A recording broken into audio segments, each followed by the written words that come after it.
appeared before the Congressional Committee to tell what I knew of activities which might lead to an attempt to set up a fascist dictatorship. The potential for the disastrous rise of misplaced power exists and will persist. The very word secrecy is repugnant in a free and open society, and we are, as a people, inherently and historically opposed to secret societies, to secret oaths, and to secret proceedings. President Bush signed a formal agreement that will end the United States as we know it, and he took the step without approval from either the U.S. Congress or the people of the United States. The secret organizations of the world power elite are no longer secret. It's known as the Bilderberg Group. Could their objective be world domination? I'm Jim Tucker. I've chased Bilderberg for 30 years. I'll never give up the chase. Bilderberg plan for the whole world is nothing less than world government. I'm not comfortable with that at all. Who elected these guys to run the planet? They are the elitists. They feel they should run the world for their own selfish interest. Now we can see a new world coming into view. A world in which there is the very real prospect of a new world order. Bilderberg is making great progress toward a world government, and only an educated, informed public can stop them in their tracks. David Rockefeller admits in his own memoirs that he wants to destroy the United States. Right. He's a traitor. It's good to be back at the Council on Foreign Relations. As Pete mentioned, I've been a member for a long time and was actually a director for some period of time. I never mentioned that when I was campaigning for re-election back home in Wyoming. Let us never tolerate outrageous conspiracy theories.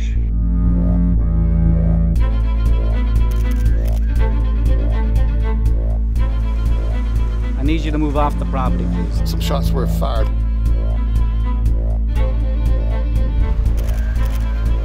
There's Bilderbergers right there. The Trans-Texas Corridor is a vital part because we stop it here in Texas. We stop the New World Order right here in Texas. This thing started here. And to save this country, we kill this damn thing here.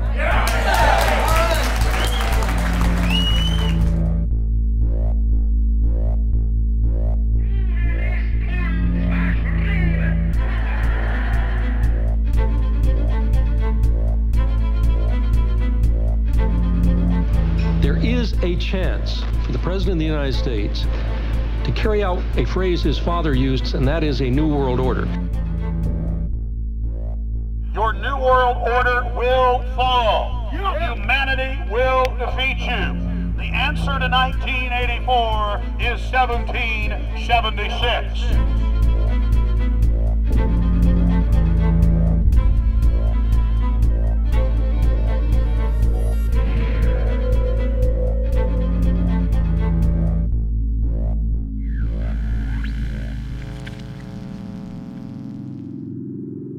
In the near future, Earth is dominated by a powerful world government.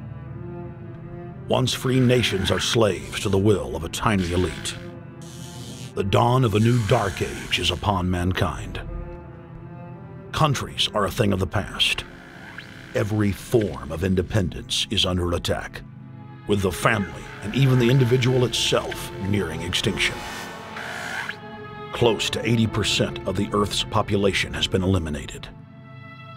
The remnants of a once free humanity are forced to live within highly controlled, compact, prison-like cities.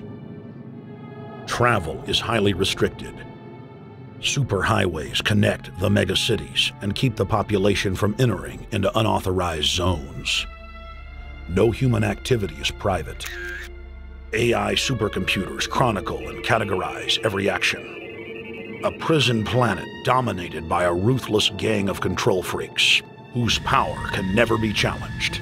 This is the vision of the global elite, their goal. A program of total dehumanization where the science of tyranny is law. A worldwide control grid designed to ensure the overlord's monopoly of power forever. Our species will be condemned to this nightmare future unless the masses are awakened to the New World Order master plan and mobilized to defeat it. Erected by a secretive group, the Georgia Guidestones are a testament to the elite's plan for a world religion, global laws, with a global court and army to enforce it. And set in stone, it is written that the population never rise above 500 million.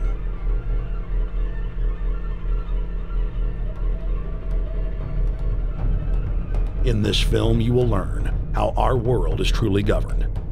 You will see how highly secretive roundtable groups interlock to form a global intelligence network. This group has been steering planetary affairs for hundreds of years.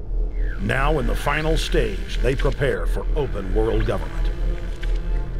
A goal tyrants throughout history have lusted after. Dr. Michael Kaufman is a published ecologist specializing in ecosystem research, forest ecology, and ecosystem classification. Dr. Kaufman played a key role in blocking the ratification of the Convention on Biological Diversity in the U.S. Senate. The concept of a new world order has been around for centuries. It's been receiving tremendous play over the last half of the 20th century.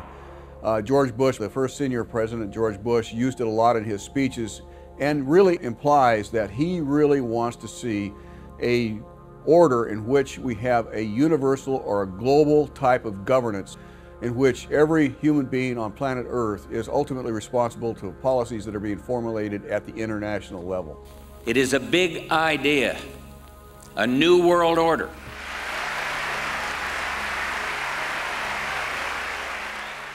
President Bush said that the New World Order was in tune, and that's what they were working for. The UN is part of that government. They're working right now very significantly for a North American Union. That's why there's a lot of people in Washington that don't care too much about our borders.